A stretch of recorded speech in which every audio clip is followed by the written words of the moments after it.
अस्सलाम वालेकुम। एक्सरसाइज 1.3 के क्वेश्चन नंबर 6, 7, 8 और 9 इन चारों का मेथड तकरीबन एक जैसा है। वो कैसे है?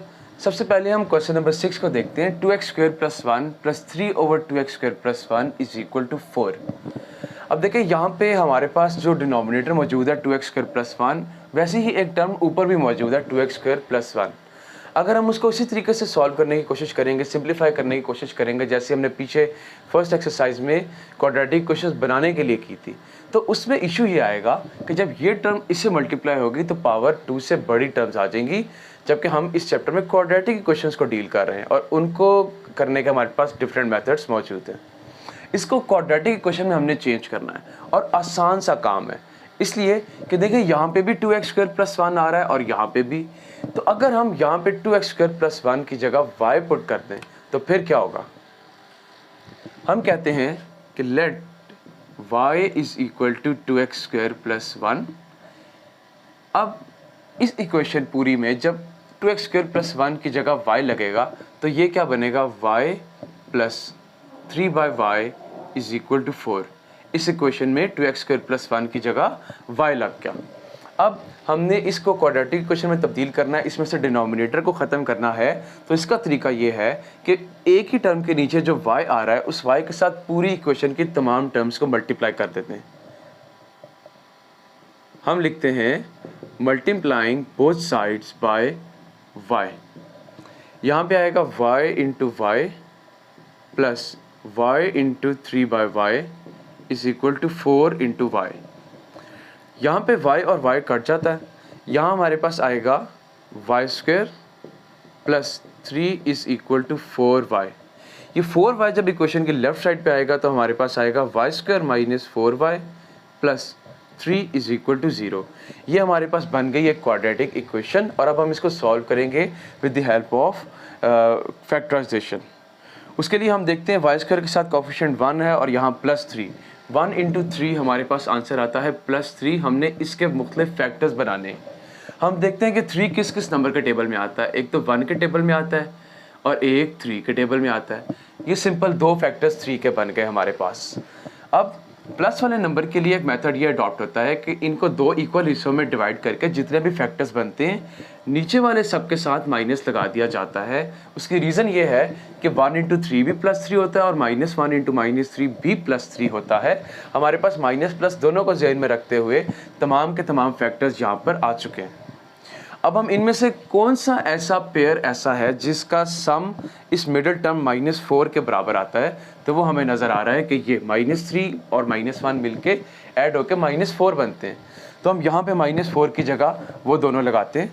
हमारे पास आएगा y² - 3y -1 की जगह खाली -y और +3 = 0। अब पहली दो टर्म्स में से y जब कॉमन आ गया तो हमारे पास बचा y - 3। अगली दो टर्म्स में से जब -1 कॉमन आया तब भी y - 3 यहाँ पे बचा = 0। यहाँ से हमारे पास y - 3 इन दोनों टर्म्स में से कॉमन आ गया और बाकी बचा y - 1 = 0। यहाँ से हमारे पास दो ऑप्शंस आती हैं। एक ऑप्शन तो हमारे पास बनती है कि y - 3 = 0 है और दूसरी ऑप्शन बनती है y - 1 = 0। अब 3 उधर जाके y = +3 बन जाएगा और इधर y = 1 आ जाएगा। और ये इस क्वेश्चन का फाइनल आंसर नहीं है क्योंकि हमने y तो अपने आसानी के लिए क्वेश्चन के अंदर डाला था। तो अब दोबारा उस y को क्वेश्चन से गायब करेंगे और जो एक्चुअल y की वैल्यू है वो वहाँ उन दोनों क्वेश्चन में पुट करेंगे जो 2x² + 1 है।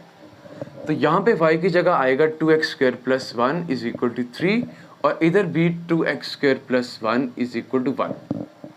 अब हम दोनों इक्वेशंस को सेपरेटली सॉल्व करते हैं। यहाँ पे वेरिएबल वाली टर्म लेफ्ट साइड पर रखेंगे, इस कांस्टेंट को राइट साइड पर लेके जाते हैं। 2x² = 3 - 1, 2x² = 2। x² के साथ वाला 2 दूसरी तरफ जाके होगा डिवाइड। ये 2 और ये 2 कट जाते हैं, x² आता है 1। और अब x की वैल्यू चाहिए तो स्क्वायर को ख़त्म करने के लिए हम क्या करेंगे? स्क्वायर रूट लेंगे। x² का स्क्वायर रूट आएगा 1 का स्क्वायर रूट। ये स्क्वायर और स्क्वायर रूट कैंसिल, x की वैल्यू क्या आई? +-1। यहाँ पे हमारे पास एक इक्वेशन तो सॉल्व होगी। अब दूसरी इक्वेशन की बारी है। यहाँ पे इस 1 को उठाकर लेफ्ट साइड पे लेके जाएंगे क्योंकि लेफ्ट साइड पे खाली हमें वेरिएबल चाहिए होता है। तो यहाँ पे 2x² आ जाता है 0, 2 उधर जाके डिवाइड होगा, x² is equal to 0/2, x² is equal to 0। और जब हम यहाँ पे दोनों साइड्स पे स्क्वायर रूट लेंगे, 0 का तो स्क्वायर रूट वैसे 0 होता है, तो x की वैल्यू आ गई यहाँ पे 0। देयरफॉर हमारे पास इस क्वेश्चन का फाइनल आंसर सॉल्यूशन सेट में आएगा +-1, यानी कि +1 और -1 और साथ में 0। ये हमारे पास इस क्वेश्चन का फाइनल आंसर आ गया। क्वेश्चन नंबर 7 में भी जब हम देखते हैं तो हमारे पास इस इक्वेशन में दो चीज़ें आ रही हैं। एक आ रहा है x/(x-3) वेरिएबल वाली टर्म और एक वेरिएबल वाली टर्म आ रही है x-3/x। अगर थोड़ा सा ध्यान से देखें तो आपको नज़र आएगा कि ये टर्म और ये टर्म ये दोनों एक दूसरे के रेसिप्रोकल्स हैं। इसलिए अगर इनमें से एक को y सपोज कर लिया जाए तो दूसरा अल्टीमेटली 1/y बन जाएगा। कैसे? मिसाल के तौर पर अगर इसको हम y पुट करते हैं, let y is equal to x/(x-3), तो अगर हमें इसकी वैल्यू चाहिए तो ये कैसे निकलेगा? इसको उल्टा करके, इसका रेसिप्रोकल लेके। तो जब हम राइट साइड का रेसिप्रोकल लेंगे x-3/x, तो लेफ्ट साइड पे y के नीचे 1 है वो ऊपर आ जाएगा और y नीचे आ जाएगा, 1/y आ जाएगा। और यही दो चीज़ें जो इस क्वेश्चन में मौजूद हैं, इनकी जगह यहाँ पे y और यहाँ पे हम 1/y पुट करेंगे। तो ये हमारे पास बनेगा, यहाँ पे आ जाएगा y प्लस 4 के बाद आगे इसकी जगह लगेगा 1/y इज इक्वल टू 4, यानी कि y plus 4/y is equal to 4। अब इस डिनोमिनेटर वाले y को ख़त्म करने के लिए हम क्या करेंगे? इस पूरी इक्वेशन में से y को मल्टीप्लाई करते हैं विद बोथ साइड्स। हम लिखते हैं multiplying both sides by y। ये y जब इन तीनों से मल्टीप्लाई होगा तो y into y plus y into 4/y is equal to y into 4। इधर y से y कट जाता है, इधर आता है y² plus 4 is equal to 4y। ये 4y जब लेफ्ट साइड पे आएगा तो y² minus 4y plus 4 is equal to 0। अब देखें, इस क्वेश्चन को भी विद फैक्टराइजेशन हल किया जा सकता है, लेकिन अगर इसको थोड़ा सा ध्यान से देखें तो ये एक कंप्लीट स्क्वायर बना रहा है। वो लंबा चौड़ा कंप्लीटिंग स्क्वायर मेथड नहीं मैं यहाँ पे जिक्र कर रहा, वो ऑब्वियसली थोड़ा सा फैक्टराइजेशन के मुकाबले में लेंथी है। यहाँ बहुत आसान सा एक काम है जो कि हो रहा है, वो ये हो रहा है, देखें ये y का स्क्वायर है, ये 2 का स्क्वायर है और ये इन दोनों की 2ab वाली टर्म बनती है। ये बिल्कुल क्लास 7-8 क्लास के लेवल का एक काम है जो हम यहाँ पे करने जा रहे हैं। वो क्या है? अगर चाहें तो इसको फैक्टराइजेशन के ज़रिए भी किया जा सकता है, आप कर सकते हैं, लेकिन मैं इसको कोशिश करता हूँ कि ईजी तरीके से कराया जाए। देखिए, जो y² minus 4y plus 4 is equal to 0 है, y² किसका स्क्वायर है? y का। इसके बाद ये 4 किसका स्क्वायर है? प्लस के बाद 2 का स्क्वायर है। और ये टर्म क्या बनती है? 2 into first term into second term. First term हमारे पास यहाँ पे क्या मौजूद है? y, और सेकेंड टर्म क्या है हमारे पास? यहाँ पे आ रही है 2। अब हम चेक करते हैं कि क्या इन तीनों को मल्टीप्लाई करें तो ये चीज़ बनती भी है कि नहीं बनती। ये 2 इंटू वाई इंटू 2 4y बनता है। दैट मीन्स कि हमने अपने पास से क्वेश्चन में कुछ ऐड सब्ट्रैक्ट नहीं किया, हमने सिर्फ इस क्वेश्चन की थोड़ी सी शक्ल चेंज करके इसको फार्मूले की शक्ल देने की कोशिश की और वो फार्मूला एक्चुअली बन भी गया है। ये a² minus 2ab plus b² वाले फार्मूले की राइट हैंड साइड बनी है, जिसको हम फार्मूले को क्लोज करेंगे या कह लें कि फैक्टराइज करेंगे तो ये बन जाएगा y माइनस 2 का whole square is equal to 0। यहाँ से हम दोनों साइड्स पे स्क्वायर रूट लेते हैं, हमारे पास आता है y माइनस 2 के स्क्वायर का square root is equal to 0 का स्क्वायर रूट। यहाँ पे स्क्वायर और स्क्वायर रूट कट जाता है, y minus 2 is equal to 0 और y इज इक्वल टू 2। हमारे पास y की वैल्यू आई है, अभी ये x की वैल्यू नहीं है। अब हम इसमें y की जगह ये पुट करेंगे x/x माइनस 3। तो x over x minus 3 is equal to 2 आ गया। x is equal to 2 into x minus 3, x is equal to 2x minus 6। इस वेरिएबल को लेफ्ट साइड पे लेके आएंगे, x minus 2x is equal to minus 6 minus x is equal to -6। और यहाँ पे एक इजी काम ये है कि दोनों तरफ का माइनस आपस में कैंसिल हो सकता है और x की वैल्यू हमारे पास जस्ट 6 आती है। देयरफॉर सोल्यूशन सेट हमारे पास आ गया ओनली 6। ये हमारे पास इस क्वेश्चन का भी फाइनल आंसर आ गया। क्वेश्चन नंबर 8 हम देख रहे हैं और इसके अंदर हमारे पास 4x + 1 ओवर 4x - 1 और इसका रेसिप्रोकल 4x - 1 ओवर 4x + 1 यहाँ पे मौजूद है। लेकिन इनको देखने से पहले हम इसकी शक्ल थोड़ी सी सीधी कर लेते हैं। ये 4x + 1 over 4x - 1 plus 4x - 1 over 4x + 1 तो आ गया। इधर 6 2s are 12 + 1, इसको हमने इम्प्रॉपर फ्रैक्शन की शक्ल दे दी 13/6। अब इसको सॉल्व कैसे करना है? जिस तरह पिछले क्वेश्चन में हमने देखा था कि दो जगह पे वेरिएबल्स आ रहा था और दोनों चीज़ें एक दूसरे का रेसिप्रोकल थी, वही काम हम यहाँ पे भी करते हैं। हम इसको सपोज करते हैं y, let y is equal to 4x + 1 over 4x - 1। अब इससे ये चीज़ कैसे बनेगी? रेसिप्रोकल करके राइट साइड पे, तो लेफ्ट साइड पे भी रेसिप्रोकल करेंगे। राइट साइड पे बनेगा 4x - 1 ओवर 4x + 1 और यहाँ बनेगा 1/y। अब हम यहाँ पे y और 1 ओवर y पुट करते हैं इन दोनों चीज़ों की जगह पे। यहाँ पे इस टर्म की जगह आएगा y और प्लस के बाद ये जो टर्म यहाँ मौजूद है इसकी जगह आएगा 1/y और राइट साइड पे हमारे पास मौजूद है 13/6। अब इस इक्वेशन को क्वाड्रेटिक इक्वेशन के फॉर्म में चेंज करने के लिए इसके डिनोमिनेटर्स देखते हैं कौन कौन से, 6 और y। 6y से सारी इक्वेशंस को मल्टीप्लाई कर दें। हम लिखते हैं multiplying both sides by 6y। सबसे पहले 6y के साथ मल्टीप्लाई होगा y, इसके बाद 6y के साथ मल्टीप्लाई होगा 1/y और राइट साइड पे 6y के साथ मल्टीप्लाई होगा 13/6। अब हम देखते हैं 6 से 6 कटता है, y से y कटता है। 6y² + 6 is equal to 13y। अब इस इक्वेशन को हमने पहले सॉल्व करना है, तो 13y को लेफ्ट साइड पे लेके आएंगे, हमारे पास बनेगा 6y² - 13y + 6 is equal to 0। अब हम देखते हैं कि यहाँ पे फैक्टर्स कौन से बनते हैं, इसको फैक्टराइजेशन के ज़रिए करेंगे। सबसे पहले तो हम ये देखते हैं कि 6 और 6 के फैक्टर्स क्या बनते हैं। 6 6 are 36 + 36 के हम देखते हैं कि फैक्टर्स कौन कौन से सामने आते हैं।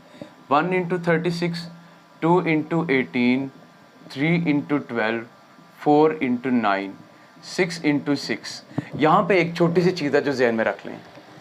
6 6 are जो आ रहा है, अब इसके बाद ऑब्वियसली 9 4s are आता है, 9 4s are, इसके बाद ऊपर वाले रिवर्स हो रहे हैं तो रिवर्स होंगे, 12 3s are, 18 2s are और 36 1s are। अब यहाँ देखें मैंने थोड़ी सी स्पेस खाली छोड़ी है। क्यों छोड़ी है? इसके पीछे एक रीज़न है। वो रीज़न ये है कि देखें हमने प्लस वाले में इनको टोटल में से हाफ में डिवाइड करना होता है और नीचे वाले सब के साथ माइनस लगाना होता है। ये हमारे पास फैक्टराइजेशन के इस प्रोसेस का रूल है। अब हम जब बात करते हैं हाफ करने की, तो यहाँ पे 1 2 3 4 5 6 7 8 और 9 हमारे पास बन रहे हैं यहाँ पे पेयर्स। तो अब इसको हाफ कैसे करेंगे? अगर 8 होते तो 4 4 के पेयर 2 ब्लॉक्स बन जाते, अगर 10 होते तो 5 5 के 2 हिस्से बन जाते, लेकिन ये 9 है इसलिए बन रहा है। ये मसला इसलिए आ रहा है, ऐसी जगह पे आता है जहाँ पे ये नंबर जो होता है ये कंप्लीट स्क्वायर होता है।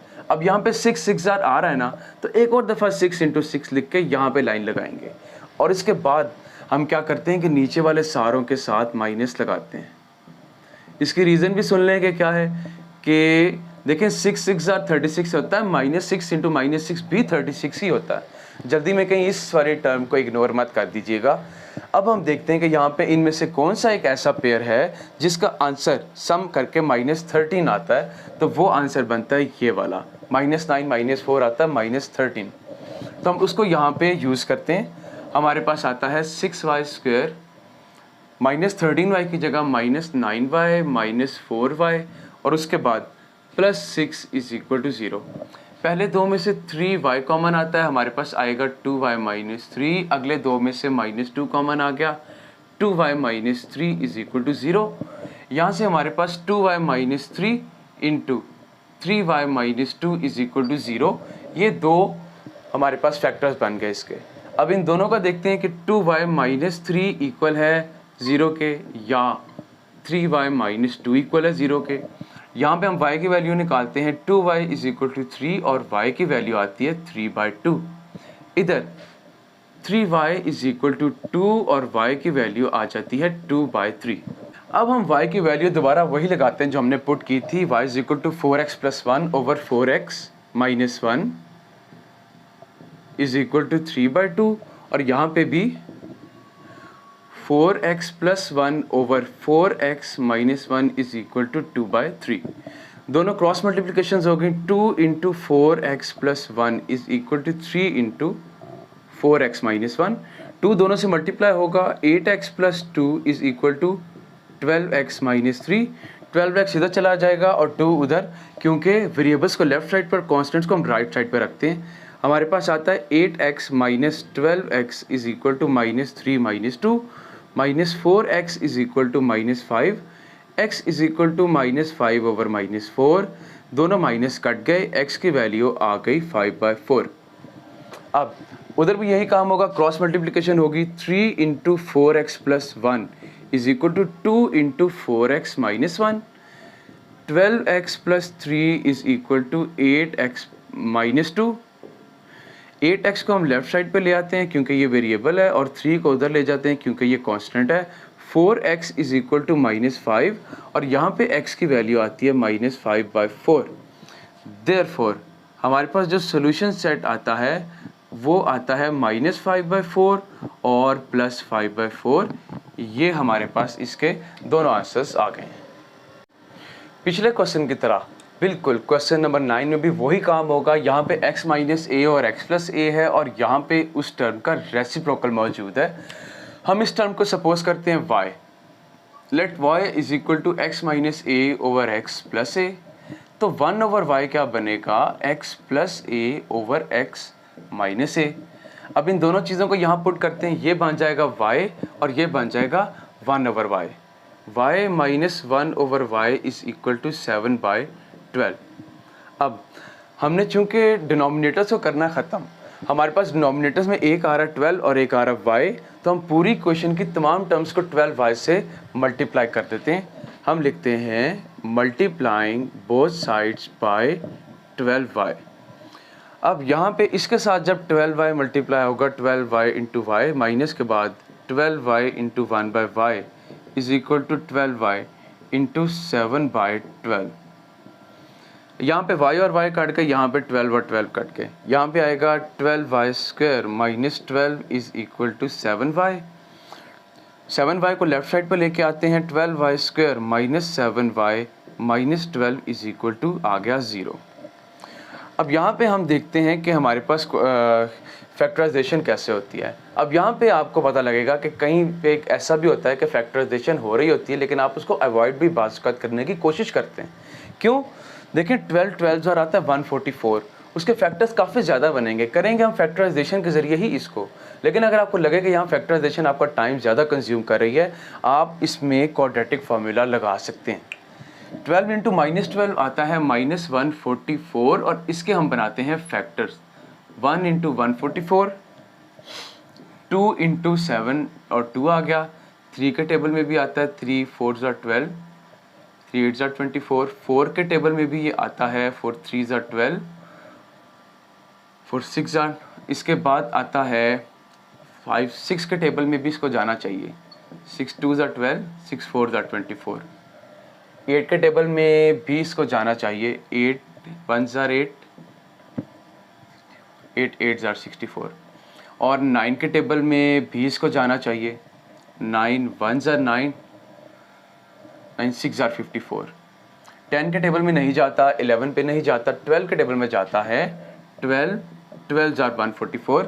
इससे पहले भी एक पार्ट में जिक्र हुआ कि 12 के टेबल में अगर आपके पास एक कंप्लीट स्क्वायर आ जाए यहाँ पे, तो जो नंबर आता है उसको 2 दफ़ा लिख लें, 12 इंटू 12, और इसके बाद ऊपर वाले सारे रिवर्स हो जाएंगे। 16 into 9 18 into 8 24 into 6 36 into 4 48 into 3 72 into 2 और 144 इंटू 1। अब आप में से जिन बच्चों को तो ये मेथड अच्छे तरीके से आता है, वो तो सोच रहे होंगे कि मैं अभी फजूल में इतना लंबा काम कर रहा हूँ, डायरेक्ट क्यों नहीं कर रहा। तो बेसिकली बात यह है कि मेरी ये वीडियोस बनाने का मकसद सिर्फ वो स्टूडेंट्स नहीं है जिनको अच्छे तरीके से आता है। बेसिकली ये वीडियोस उन तमाम स्टूडेंट्स के लिए जो पढ़ रहे हैं, इनमें से कुछ वीक हैं और कुछ ऐसे हैं जिनकी बड़ी सॉलिड ग्रिप है मैथ्स पे। मेरी कोशिश है कि ये एक वीक से वीक स्टूडेंट के लिए भी इजी मेथड के तौर पे सामने आ जाए। लेकिन प्रॉब्लम अब इस वाले क्वेश्चन में ये आती है, देखें इतनी ज़्यादा वर्किंग हम लोगों ने कर दी फैक्टर्स बनाने के लिए। अब आप में से जिस बच्चे की तो इस मेथड पे अब तक ग्रिप बन गई है, उसको तो स्टार्ट में ही पता लग गया होगा कि हमारे पास इनमें से किस को माइनस करें तो 7 आता है, -7 आता है। लेकिन चूंकि मैंने एक मेथड स्पेसिफाई कर दिया हुआ है, मैं उसी को फॉलो करूँगा। हम लेफ्ट साइड पर सबके साथ माइनस लगाते हैं और अब हम देखते हैं इनमें से कौन सा ऐसा पेयर है एक जिसको माइनस करें तो -7, जिनको आपस में ऐड करें तो -7y आता है, और वो है ये -16 + 9। तो हम यहाँ पे लिखते हैं 12y² -16y + 9y -12 = 0। अब हम पहले दो में से क्या कॉमन आता है, 4y। 4y जब कॉमन आएगा पहले दो में से तो हमारे पास यहाँ बचेगा 4 3 = 12, y आ गया, माइनस के बाद यहाँ पे आ गया 4, और इन दोनों में से हमारे पास क्या कॉमन आता है, +3, यहाँ पे भी 3y -4 = 0 आ गया। अब 3y - 4 जो कॉमन आई टर्म, तो बाकी बचा 4y + 3 = 0। अब यहाँ से हमारे पास दो आंसर्स आ रहे हैं, एक 3y - 4 = 0 और एक 4y + 3 = 0। यहाँ से y की वैल्यूज फाइंड करते हैं। पहले 3y = 4, y = 4/3। इसके बाद 4y = -3y = -3/4। अब ये आई है y की वैल्यूज़, और हमने एक्चुअली y की नहीं x की वैल्यूज़ निकालनी है। तो ये x - a और x + a दोबारा y की जगह लगाते हैं। हमारे पास आएगा x - a / x + a = 4/3, और इधर आएगा x - a / x + a = -3/4। Cross multiplications होंगी, 3 × x - a = 4 × x + a, 3x - 3a = 4x + 4a। x वाली टर्म्स को लेफ्ट साइड पर ले जाते हैं, 3x - 4x, और बाकियों को राइट साइड पे 4a + 3a आ गया। इधर -x आ गया 7a, और x की वैल्यू आ गई -7a यहाँ पे। और इसके बाद यहाँ पे भी क्रॉस मल्टीप्लिकेशंस होंगी, 4 × x - a = -3 × x + a। यहाँ पे आता है 4x - 4a = -3x - 3a, 4x + 3x = -3a + 4a। यहाँ पे 7x आता है a, और x की वैल्यू आती है a/7। तो यहाँ से हमारे पास सोल्यूशन सेट क्या निकलता है, सोल्यूशन सेट आता है -7a और a/7। और ये हमारे पास इस एक स्पेसिफिक टाइप के जो इस एक्सरसाइज में क्वेश्चंस हैं, क्वेश्चन नंबर 6, 7, 8 और 9, ये हमारे पास इस वीडियो में कंप्लीट सॉल्व हो चुके हैं। Thank you.